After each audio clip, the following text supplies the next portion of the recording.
Et si la plus grande menace pour Singapour n'était ni un autre port, ni un canal, mais une ligne droite à travers la Thaïlande? La Thaïlande finalise les plans d'un projet d'infrastructure de 28 milliards de dollars qui pourrait bouleverser le commerce mondial. Comment? En contournant complètement la géographie. 2 ports gigantesques, un corridor à grande vitesse pour les relier, et un pari discret que la prochaine décennie de géopolitique ne ressemblera en rien à la précédente. Il ne s'agit pas de déplacer les conteneurs plus vite, mais de savoir qui contrôle les points de passage stratégiques. Il existe un bras de mer entre la Malaisie et l'Indonésie dont la plupart des gens n'ont jamais entendu parler. Il mesure 550 miles de long, ne fait que 1,5 miles de large à son point le plus étroit, et chaque jour, environ 30% du commerce maritime mondial y transite.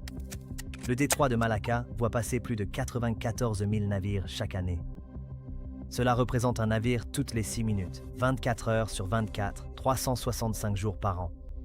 Si vous êtes en Europe et que vous avez acheté quelque chose fabriqué en Chine, il y a de fortes chances que cela soit passé par Malacca. Si vous faites le plein de votre voiture à Tokyo ou à Séoul, ce carburant a presque certainement transité par ce détroit. Environ 80% des importations de pétrole de la Chine passent par ici. Cela représente environ 8 millions de barils par jour, qui traversent un passage à peine plus large qu'une autoroute. Réfléchissez-y un instant. La deuxième économie mondiale reçoit les 4/5 de son énergie par une voie navigable si étroite qu'on peut en voir l'autre rive par temps clair. Voici maintenant la partie inconfortable, il n'y a pas d'alternative. Les navires qui voyagent entre l'océan Indien et l'océan Pacifique ont 2 choix. Passer par Malacca ou bien descendre des milliers de kilomètres au sud en contournant l'Indonésie et l'Australie, ce qui ajoute des semaines au voyage et coûte des millions de plus en carburant. Pour les porte-conteneurs, les pétroliers et les vraquiers, Malacca n'est pas seulement pratique, c'est incontournable. Les stratèges navals appellent cela un point d'étranglement. C'est une façon polie de dire, c'est une vulnérabilité géographique impossible à corriger. Si quelque chose tourne mal dans le détroit de Malacca, une collision, un blocage, une instabilité politique, ou pire encore, les chaînes d'approvisionnement mondiales ne ralentissent pas. Elles s'arrêtent. Singapour a bâti toute son économie autour de cette réalité. La cité-État se trouve juste à l'entrée sud du détroit, parfaitement positionnée comme le centre mondial de transbordement. Les conteneurs arrivent d'Europe, sont triés, puis repartent vers l'Asie. Les marchandises venant de Chine sont regroupées et envoyées vers l'ouest. C'est un ticket de loterie géographique qui rapporte depuis des générations. Mais les avantages géographiques ont une faiblesse. Ils ne comptent que tant que la géographie compte. Et c'est là que la Thaïlande entre en jeu. L'idée de couper à travers la Thaïlande n'est pas nouvelle. Depuis plus de 3 siècles, ingénieurs et politiciens rêvent de creuser un canal à travers l'isthme de Kra, la partie la plus étroite de la Thaïlande, reliant le continent à la péninsule malaise. Le concept est d'une simplicité élégante. Il s'agirait de trancher environ 50 km de terre pour créer une voie navigable directe entre la mer d'Andaman et le golfe de Thaïlande. Si cela fonctionnait, les navires n'auraient plus du tout besoin du détroit de Malacca. Ils pourraient simplement traverser la Thaïlande en ligne droite. Les Français y ont pensé au XVIIe siècle. Les Britanniques l'ont étudié au XIXe siècle. Le Japon a exploré cette idée pendant la Seconde Guerre mondiale. La Thaïlande a commandé des études de faisabilité dans les années 1970, puis à nouveau dans les années 2000. Des investisseurs chinois l'ont proposé aussi récemment qu'en 2015. À chaque fois, la réponse a été la même. Trop risqué. Les dégâts environnementaux seraient catastrophiques. On couperait le pays en 2, créant de nouveaux courants océaniques. On détruirait des écosystèmes et déplacerait des centaines de milliers de personnes. Les risques politiques étaient encore pires. Le sud de la Thaïlande est déjà confronté à l'instabilité. Construire un canal qui divise littéralement la nation offrirait une victoire symbolique au mouvement séparatiste et créerait des problèmes de sécurité permanents. Et puis il y a le coût. Les estimations allaient de 20 à 30 milliards de dollars rien que pour la construction, sans compter des décennies d'entretien, de dragage et de sécurité permanente. Mais le plus gros problème n'était pas technique. Il était stratégique. Un canal serait visible, permanent et impossible à contrôler en cas de crise. N'importe quel pays doté d'une marine pourrait le bloquer. N'importe quel conflit régional pourrait le fermer. Vous échangeriez un point d'étranglement contre un autre, sauf que celui-ci se trouverait sur votre propre territoire. Singapour le savait. La Chine le savait. Les États-Unis le savaient. Tout le monde comprenait que le canal d'Accra était un fantasme qui semblait brillant sur le papier, mais s'effondrait dès qu'on l'examinait de près. Alors la Thaïlande a cessé d'en parler, mais ils n'ont pas cessé de réfléchir au problème. Parce que la vraie question n'a jamais été « comment creuser à travers la Thaïlande ?» La question était « comment contourner Malacca sans couper notre pays en 2 ?» et en 2023, la Thaïlande y a répondu. Le gouvernement thaïlandais appelle cela le projet de Land Bridge. Ce nom ne reflète pas vraiment ce que c'est en réalité. Imaginez deux immenses ports en eau profonde, construits de toutes pièces de chaque côté de la Thaïlande. L'un sur la côte de la mer d'Andaman, face à l'océan Indien, l'autre sur le golfe de Thaïlande, face au Pacifique. Maintenant, reliez-les avec un système ferroviaire de fret à grande capacité et une autoroute à 6 voies. Le tout s'étend sur environ 87 km à travers le pays. Les conteneurs arrivent au port de l'Ouest. Ils sont déchargés, placés sur des trains ou des camions, traversent la Thaïlande en quelques heures, puis sont rechargés sur des navires en attente au port de l'Est. Pas de canal, pas d'eau, juste des infrastructures. C'est un canal sans creuser. L'ampleur est vertigineuse. Le port occidental de Ranong devrait traiter jusqu'à 19 millions de conteneurs de 20 pieds par an. Le port oriental de Chumphon en traitera environ 14 millions. Ensemble, cela représente une capacité de fret supérieure à celle que tout le port de Los Angeles traite en une année. Le système ferroviaire sera conçu pour des trains de marchandises à double étage circulant en continu. L'autoroute sera construite pour supporter un trafic de camions en convoi. Les deux permettront de transporter des marchandises entre les côtes plus rapidement que la plupart des gens ne se rendent au travail. Coût total, 28 milliards de dollars. Environ 997 milliards de bahts. Mais voici ce qui différencie ce projet du rêve du canal. La Thaïlande ne se demande pas « Pouvons-nous rivaliser avec le détroit de Malacca en termes de rapidité ?» Ils posent une question plus intelligente. Pouvons-nous donner aux navires une raison de nous choisir? Et la réponse est oui, si la raison n'est pas la rapidité, c'est la certitude. Soyons clairs, le pont terrestre ne sera pas plus rapide que Malacca. Un navire traversant le détroit met environ 24 heures entre l'entrée et la sortie.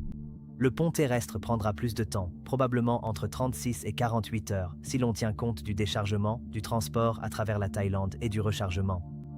Alors pourquoi quelqu'un l'utiliserait-il? Parce que la rapidité n'est plus la seule variable qui compte. Et s'il y avait une collision dans le détroit? Et si la piraterie refaisait surface? Et si les tensions montaient entre la Malaisie et Singapour? Et si une grande puissance décidait de déployer sa marine dans la région? Soudain, 12 heures de plus ne semblent plus si importantes, surtout si cela garantit un passage assuré à travers le territoire souverain thaïlandais, sans risque de blocus, de retard ou de complications géopolitiques. C'est cette logique qui rend le pont terrestre pertinent. Il ne cherche pas à être meilleur en temps normal, il cherche à devenir indispensable en période d'incertitude. Et l'incertitude est en train de devenir la norme. La Thaïlande parie que les compagnies maritimes, les fournisseurs d'énergie et les géants de la logistique seront prêts à payer plus cher pour avoir des options. Pas parce qu'ils utiliseront le pont terrestre à chaque fois, mais parce qu'ils veulent avoir le choix. Pensez-y comme à une assurance. Vous n'achetez pas une assurance incendie parce que votre maison brûle aujourd'hui, vous l'achetez pour ne pas être démuni si cela arrive. Le pont terrestre est une assurance pour le commerce mondial, mais il y a une autre dimension ici. Le projet ne consiste pas seulement à créer un itinéraire alternatif, il s'agit de créer une gravité économique. Une fois que ces ports seront construits, ils ne traiteront pas seulement des conteneurs. Ils attireront des fabricants, des entrepôts, des centres logistiques et des zones industrielles. La Thaïlande devient une économie de connexion. Des marchandises arrivant d'Inde, d'Afrique et du Moyen-Orient d'un côté, puis repartant vers la Chine, le Japon et l'Asie du Sud-Est de l'autre. Le gouvernement thaïlandais prévoit déjà des zones économiques spéciales autour des deux ports, des incitations fiscales pour les fabricants, des procédures douanières simplifiées, des accords de libre-échange, tout cela conçu pour rendre le pont terrestre irrésistible aux entreprises cherchant à diversifier leur chaîne d'approvisionnement loin des modèles centrés sur la Chine. Ce n'est pas seulement un projet logistique. C'est la construction d'une nation par l'infrastructure. Le calendrier est ambitieux, mais réfléchi. En ce moment, le Bureau thaïlandais de la politique et de la planification des transports et du trafic finalise les documents d'appel d'offres, un processus qui prend environ 5 à 6 mois. Les appels d'offres seront ouverts en 2026. La construction pourrait commencer la même année. La première phase devrait être opérationnelle d'ici 2030. Plusieurs acteurs majeurs ont déjà manifesté leur intérêt. China Harbour Engineering, DP World, Dubai, Mediterranean Shipping Company, Evergreen, Gulf Development, Thaïlande. Même les géants du transport maritime qui ont bâti l'intégralité de leur modèle économique autour de Singapour observent en silence. Parce qu'ils comprennent ce qui se passe réellement ici. Singapour ne panique pas. Pas publiquement, en tout cas. Mais si vous êtes assis dans un bureau gouvernemental avec vue sur Marina Bay, le Land Bridge n'est pas simplement un autre projet d'infrastructure régionale. C'est un défi existentiel pour les fondements de votre économie. La puissance de Singapour repose sur une seule chose, l'inévitabilité. Si vous êtes une compagnie maritime qui transporte des marchandises entre l'Asie et l'Europe, vous ne choisissez pas Singapour parce que c'est le meilleur port du monde. Vous le choisissez parce que vous n'avez pas le choix. Toutes les grandes routes convergent vers le détroit de Malacca et Singapour se trouve juste là, parfaitement positionné comme le hub de transbordement où la cargaison est triée et redistribuée. Ce n'est pas une question de qualité, c'est une question de géographie. Mais le Land Bridge change la donne. Soudainement, Singapour n'est plus inévitable. Il existe désormais une alternative crédible qui offre la certitude, le contrôle souverain et des infrastructures soutenues par le gouvernement dans une ère de volatilité géopolitique croissante. Voici ce qui devrait inquiéter Singapour. Ils n'ont pas besoin de perdre 50% de leur trafic pour en ressentir l'impact. Même une baisse de 10 à 15% provoquerait un effet domino. Des volumes plus faibles signifient des coûts par conteneur plus élevés. Des coûts plus élevés poussent les compagnies maritimes à négocier plus durement ou à envisager d'autres hubs, Port Klang en Malaisie, Kai Mep au Vietnam, voire les nouveaux ports d'Indonésie. La concurrence s'intensifie. Les marges bénéficiaires se réduisent. Soudain, tout le modèle économique qui a fait de Singapour l'un des pays les plus riches du monde commence à sembler fragile. Voici le scénario cauchemardesque pour Singapour. Le Land Bridge n'a pas besoin de remplacer Malacca. Il a juste besoin d'exister. Parce qu'une fois qu'il sera construit, chaque compagnie maritime aura un levier de négociation. Baissez vos tarifs, ou nous passerons par la Thaïlande. Accélérez la douane, ou nous changerons de port. Offrez-nous de meilleures conditions, ou nous prendrons le Land Bridge. Singapour a passé des décennies en tant qu'intermédiaire indispensable. Le Land Bridge menace de les rendre remplaçables. Mais Singapour ne compte pas se laisser faire sans réagir. Il mise tout sur l'automatisation, augmente la capacité portuaire et se positionne comme l'option haut de gamme. Des douanes plus rapides, une meilleure connectivité, des réseaux logistiques supérieurs. Mais il y a une limite à ce que l'on peut faire quand quelqu'un construit une nouvelle route pour vous contourner. Et voici ce qui rend la situation encore plus compliquée. La Thaïlande ne fait pas cela pour nuire à Singapour. Elle le fait parce que quelqu'un d'autre a désespérément besoin que cette route existe. Le Land Bridge n'est pas un projet chinois. Soyons très clairs à ce sujet. C'est une initiative thaïlandaise, financée par des partenariats publics-privés, construite sur le sol thaïlandais et contrôlée par le gouvernement thaïlandais. Mais c'est aussi exactement le genre de projet que la Chine construirait, si elle le pouvait, sans le fardeau politique de le faire elle-même. La Chine a un problème avec le détroit de Malacca, et il s'aggrave chaque année. La Chine importe environ 10 millions de barils de pétrole par jour. Environ 80% de cette quantité, soit à peu près 8 millions de barils, arrivent par voie maritime en passant par le détroit de Malacca. Ce n'est pas seulement une vulnérabilité économique, c'est un cauchemar stratégique. Les stratèges chinois ont un nom pour cela. Le dilemme de Malacca. Ce n'est pas hypothétique. C'est la plus grande faiblesse de toute la stratégie économique et militaire de la Chine. Maintenant, imaginez un scénario de crise. Taïwan, la mer de Chine méridionale, un face-à-face naval avec les États-Unis. Dans l'une ou l'autre de ces situations, la marine américaine pourrait se positionner près du détroit de Malacca et couper efficacement l'approvisionnement énergétique de la Chine sans tirer un seul coup de feu. La Chine n'a pas besoin qu'un blocus ait réellement lieu. Il suffit que la menace soit crédible. Et en ce moment, elle l'est tout à fait. La Chine a passé les 2 dernières décennies à essayer de résoudre ce problème. Elle a construit des oléoducs à travers le Myanmar et le Pakistan. Elle a investi dans des ports à travers l'océan Indien, au Sri Lanka, au Pakistan, à Djibouti. Elle a encouragé la création de routes commerciales terrestres à travers l'Asie centrale. Le seul oléoduc du Myanmar peut transporter environ 440 000 barils par jour. Cela semble important, jusqu'à ce que l'on réalise que la Chine importe 10 millions de barils par jour. Même si l'on additionne tous les oléoducs que la Chine a construits ou prévus, depuis la Russie, le Kazakhstan, le Myanmar, le Pakistan, on arrive peut-être à 3 à 4 millions de barils par jour de capacité terrestre. Cela laisse tout de même 6 à 7 millions de barils par jour qui arrivent par voie maritime. En passant par Malacca, ce dont la Chine a vraiment besoin, c'est d'une alternative maritime qui ne dépende pas des points d'étranglement contrôlés par les États-Unis. Des points d'étranglement contrôlés. Et c'est exactement ce que propose le Land Bridge.